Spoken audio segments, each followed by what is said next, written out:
بسم الله الرحمن الرحیم. ستړي مشي جوړ په خیر. لکه چې خبرې په دې وختونو کې افغانستان له سخت مرحلې نه تیریږي او په ځانګړي توګه د افغانستان په ختیځ کونړ کې زلزلې تباهي راوستې ده. تر 2000 کسانو زیاتې شهیدان کړي دي او زرګونه نور ټپیان دي او 2000 شاوخوا کورونه وران کړي دي. نو طبیعي ده چې افغانان که د ننه دي او که د هیواد بهر دي له دوی سره خپله خواخوږي ښیي، خفه دي، په دې غم کې ټول شریک دي او موږ ټول دا زموږ د ټولو ګډ غم دی. خو د غم شریکۍ ترڅنګ نور ګامونه هم پکار دي او افغانان همداسې غلي نه دي ناست. ما څه به د مخکې یوه ویډیو کړې وه او په هغې کې مې ځینې خبرې کړې وې چې دا د مرستو د راټولولو بهیر به څنګه شي. ډېر افغانان له ما نه پوښتنه کوي چې مرستې چاته ورکړو، څنګه یې ولیږو، څنګه باور پرې وکړو.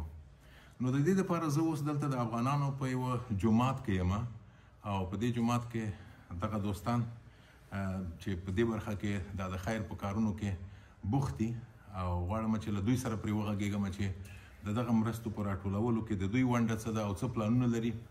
خطیبزاده صاحب مخکې هم د هرات په زلزله کې دوی ونډه اخیستې وه، دلته د افغانانو مرستې راټولې کړې وې او په خپله هرات ته تللي وو او دا ځل هم دوی نیت لري چې د کونړ د زلزله‌پرلو سره مرسته وکړي.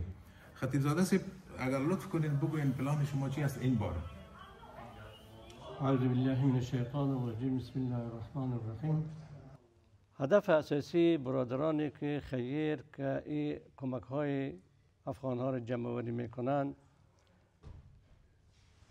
طوری که ما تجربه داریم در زلزله که در هرات صورت گرفت، امی ارگان های خیریه مقیم لندن به دور یکدیگر جمع شدیم که باید به اتحاد و اتفاق یکدیگر ما یک خدمت بنیادی را برای از این مردم بکنیم که به درد از اینا در آینده بخوره. اگر ما برای از اینا مثلا نان یا برنج یا روغن یا آب چیزی تهیه میکنیم، این از هر طرف برای از اینا میرسه.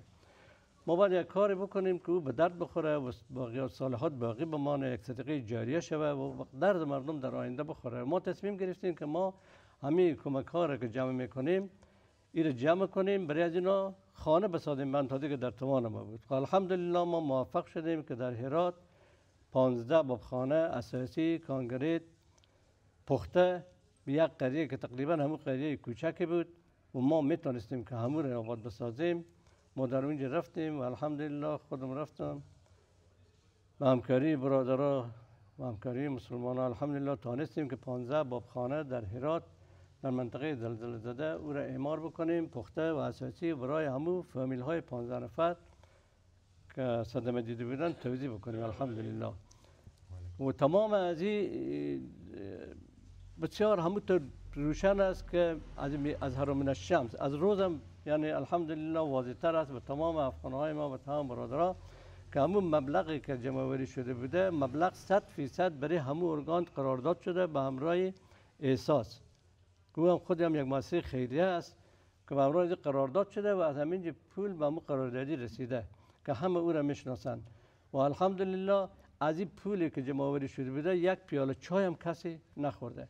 ما هم که رفتیم به اونجا بودیم به مصرف شخصی خود رفتیم الحمدلله و از این پول کسی مصرف نکرده. و حال هم ما در نظر داریم که ان شاء الله به حول قوه الهی برای از این اولا تسلیت عرض میکنم به تمام بازماندگان از این زلزله و ثانیاً به تمام گذشتگان از اینا از خداوند جل جلاله طلب مغفرت میکنیم که الله متعال برای از اینا درجه شهادت نصیب بگردانه و الله متعال مریض های از اینا را شفای بده و الله متعال دفع بلاها و مصیبت ها را از سر ملت ما و شما و از سر مسلمان ها و از سر تمامی انسان های کره زمین بکنه. خداوند جل جلاله دفع مصیبت ها را بکنه. حالا هم ما تصمیم داریم که ان شاء الله به حول قوه الهی و به برکت و لطف خدا و به اتحاد و اتفاق همه افغان هایی که ما در اینجا داریم با حسن نیت، با خلوص نیت، با اعتماد کامل ما امیدواریم که اینا کمک های خود را به همه ارگان های خیریه اینا تسلیم بکنند و ما هم در آینده این تصمیم داریم که انشاءالله به مثل پروژه هرات لااقل ما بتانیم به اندازه توان خود یک چند بابخانه برای از این مردم تعمیر بکنیم. اگر نتانیم لااقل یک دو مکتب برای اینا تعمیر بکنیم. اگر نتانیم لااقل یک مسجد جامع، چون همه چیز در اون منطقه صاحب از بین رفته، هیچ چیز باقی نمانده، نه مسجد مانده، نه شفاخانه مانده، نه مکتب مانده، نه خانه مانده. یکی از اینا رو که ما بتانیم یک اساس، یعنی یک چیز بنیادی رو در اونجا انشاءالله ما درست بکنیم. تشکر. بشر صاحب، تاسو څه ډاډ ورکوئ خلکو ته چې دوی باور وکړي په تاسو باندې؟ او بل دا چې مخکې یادونه وشوه چې دلته خو بېلابېلې ټولنې دي، بېلابېل مرکزونه دي، اسلامي مرکزونه دي، خیریه ټولنې دي، دا به څنګه منسجم کیږي، منظم کیږي به، او دا مرستې به هغو خلکو ته چې ضرورت لري رسیږي به؟ الله تعالی دې اجر درکړي ټرنای صاحب، الله تعالی دې تاسو نه کموي. اول خو تاسو نه ډېره مننه کوو چې په دې مصیبت کې ځان شریک. واقعا موږ ټول د یو لاس حیثیت لرو، نو هغه یوه ګوته چې په عذاب سي ټول بدن ورسره په عذابي. نو موږ خو اول هغه شهیدان لکه څنګه چې خطیب زاده صاحب ویلې، الله تعالی دې هغوی ته جنت نصیب کړي، الله تعالی دې موږ ته توفیق راکړي. نو موږ په تېره هفته کې په همدې جومات کې له ټولو اسلامي مرکزونو مشرانو او خیرو خلکو نه دعوت کړی و. الحمدلله یو څه تشریف راوړی و همدلته مجلس، په همدې باندې فیصله وکړه چې موږ 15 ورځې وټاکلې چې هر ارګان د خپلې پیسې له خپلو دوستانو، خپلو متعلقینو اسلامي مراکزو دا راټولې کړي، او بیا به انشاءالله په 15 د دې میاشتې په همدې جومات کې پس د ماښام لمانځه نه متصل موږ که بیا دلته اعلان کړی چې راټولیږو به، او بیا به خپل فنډ اعلانوو چې څومره دا کیږي، او د هغې په رڼا کې موږ څه کولی سو. کیدلی سي دغه مودې ته لږ نورم یوه هفته نور بیا وغځوو، او یا کیدلی سي همالته بیا تصمیم ونیسو د دوی په خوښه. نو دې کې موږ تصمیم نیولي تنه په لندن کې نه، حتی برمنګم کې، پرسټن کې، په لیډز کې، دغه ورونو سره په لوټن کې موږ غږېدلي یو، او هغوی را سره موږ سره دا تعهد کړی ده چې انشاءالله موږ به ټول یا خپل نماینده یا خپله حضور پیدا کوو، او په دغه څه به انشاءالله یو ځای کوو. اطمینان خو انشاءالله حیات فاونډیشن ده، که دلته اسلامي مرکز دی لکه دا جومات ده، د دولتزي صاحب جومات ده، د همبستګي جومات ده، قاري صاحب وکیل موږ سره همیشه دا ویلي چې موږ تاسو تصمیم د مشران ونیسئ تحت سرپرستی د جناب خطیب زاده صاحب، موږ دغه شورا الحمدلله په مخ کې بیو. نو انشاءالله موږ به په ګډه تصمیم نیسو، او دا یو واضح شی ده چې د دوی به خپله هلته نمایندګاني او هلته به خپل خپلواني، یعنی له نږدې نه به دا کتلی سي چې څومره پیسې. او بل اساسي خبره دا ده چې موږ الحمدلله هر څه ډېر شفاف دي، یعنی که چې هلته کومکونه کېږي خصوصا په د مهاجرینو د راوستو کې الحمدلله موږ جماعي کار وکړ چې هلته ډېر مخلص ورونه، مخلص تجاران، علما خپله عملا په صحنه کې دي. لکه مخکې چې حاجي صاحب ویلې حتی یو پیاله اوبه یې هم له دې پیسو نه دي چکلي، خپل مصرف هم کړی، هم مالي او جاني قرباني ورکړې.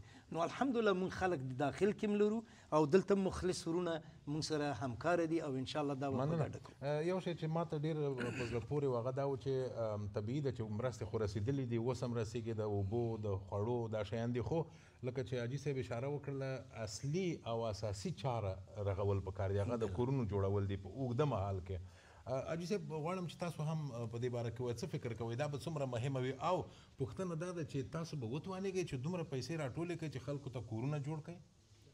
مننه ترنې صاحب، د ټولو بیا خو تاسو ته ستاسو ډېر منندوی یم، ځکه زموږ ډېر ژورنالیستان دي په ځینو نورو شیانو کې مصروف دي.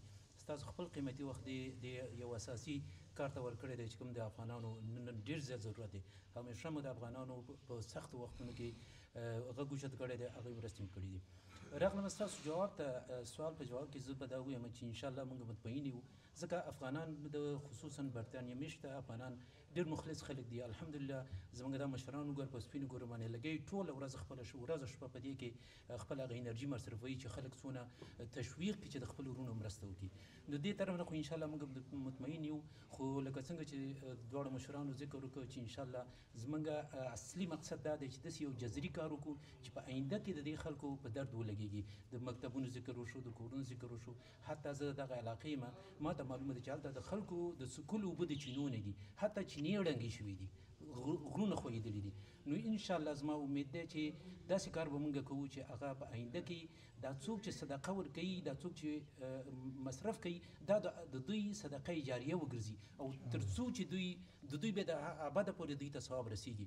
نو زما خواهش هم د رونو نه دا دی دلته برطانیه میشته خلکو نه چې هغه تجاران دي که هغه هر څوک دي انفرادي طور باندې یو اتفاق او اتحاد سره دې کې د خپلو دغه ځپلو خلکو مرسته وکړي او دا زموږ یو ایماني او وجداني وظیفه ده.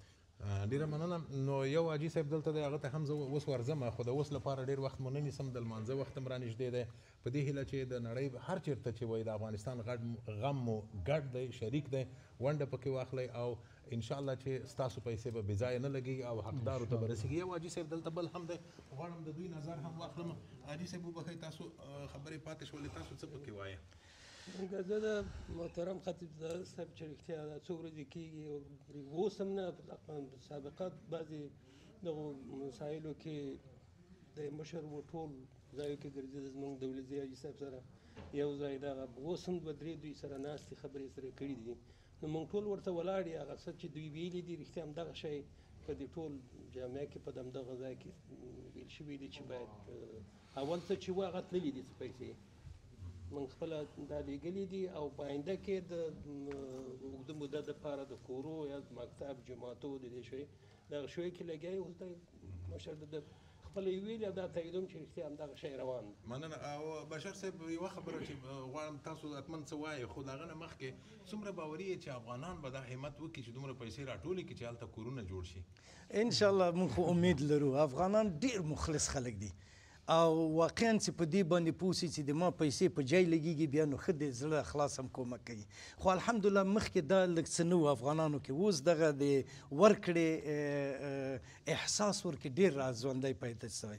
نو کومه خبره چې ما هم کوله غیر لندن نه حتی اروپا کې له جرمني نه له سعودي نه ما ته ورونو تماس نیولی موږ سره یعنې په دې څه کې شریک دی. د امریکا نه ډېر مخلص ورونه دي چې زیار صاحب تقریبا دا اوس هم 15,000 ټول کړي او موږ سره تماس نیولی ده چې موږ تاسو سره په ګډ په دې کار اساسي کار کې شریکېږو. نو د ما پیغام ته نه د لندن مشرانو ورونو خیرو خلکو ته نه بلکې د دنیا د اروپا خلکو ته هم ده.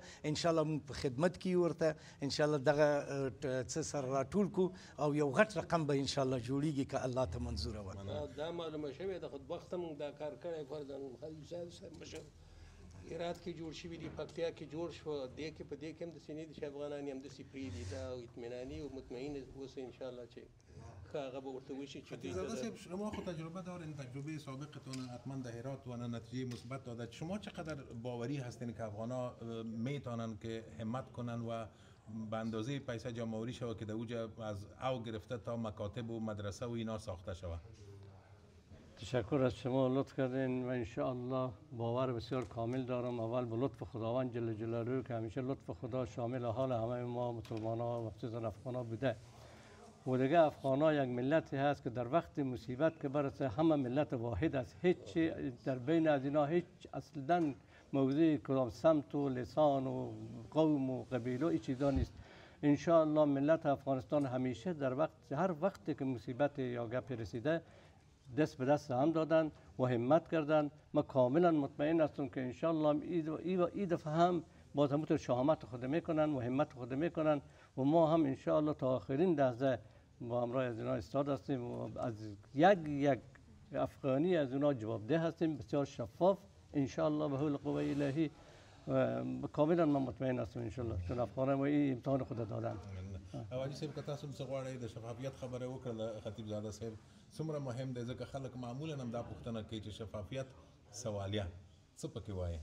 زه به دا ووایم چې دا کوم خلک چې راغونډ شوي دي او دا مرستې غونډوي او دغه کوي دوی هلته زموږ یوازې نه چې شفافیت به دلته بیخي روښانه دی او هر یو کس معلوم دی انشاءالله دغه شانتې هلته کوم ټیم چې زموږ د هغوی سره په رابطه کې وو هغه هم د هغې هغه پاس چې کوم دی د هغې دغه ډېر زیات روښانه دی ټول خلک یې پېژني په افغانستان کې هم لکه د احساس د ادارې ذکر وشو چې په هرات کې ډېره زیاتې هلې ځلې وکړي او ډېر خدمتونه یې کړي دي. همداشانتې په مختلفو په سیلابونو کې په دې د مهاجرو په د پاکستان او د افغانستان د ایران نه د راګرځېدو په وخت کې کومې مرستې کړي دي. نو دا انشاءالله زه کافي مطمئن یم او انشاءالله الله دې توفیق ورکړي ټولو ته. دلته چې کوم زموږ ټیمونه دي او هلته چې کوم دي انشاءالله دې کې به انشاءالله هېڅ قسم شک نشته دی. حتی زموږ د خپل ملګري د خپل جیبونو د خپل خرچه د چای او د اوبو خپله خرچه کوي انشاءالله. ډېره مننه له تاسو ټولو نه مننه کوم. کور ودان خو هغه اساسي پوښتنه پاتې شوله. اساسي پوښتنه دا ده چې تر اوسه څومره پیسې جمع کړي دي، څوک راته ویلی شي؟ الله دې اجر درکړي. نو تر اوسه خو لکه مخکې مونږ وویلې چې هغه ټول څه به نه وي، خو کوم په دغه ګروپونو کې شریک سوي تر اوسه تقریبا حیات فاونډیشن تقریبا 12,000 پاونډه ټول کړي دي. همداسې 15,000 خطیب زاده صاحب د کمیونټي تورې کړي او تقریبا تر 1,200 پاونډه افغان مسلم اسوسییشن تر اوسه ټولې کړي دي. او همداسې تر اوسه پورې مونږ ته اول نه ده راکړی چې د امبستګي مسجد څومره کړي او تقریبا 2,000 روپۍ خو نغدې خپله د دولتزي صاحب د مسجد نه ګمان کوم د خپله کړي دي. او تر اوسه پورې هغه عام څه چې ده انشاءالله که د الله رضا وه نو د دوشنبې په ورځ 15 تاریخ کې به معلومیږي. مننه، ژوندي اوسئ. د افغانانو په یوه جومات کې او دوی دا د اخته دي د کونړ د زلزلهپرو سره د مرستو په هغه او د لمانځه وخت هم رانږدې دی.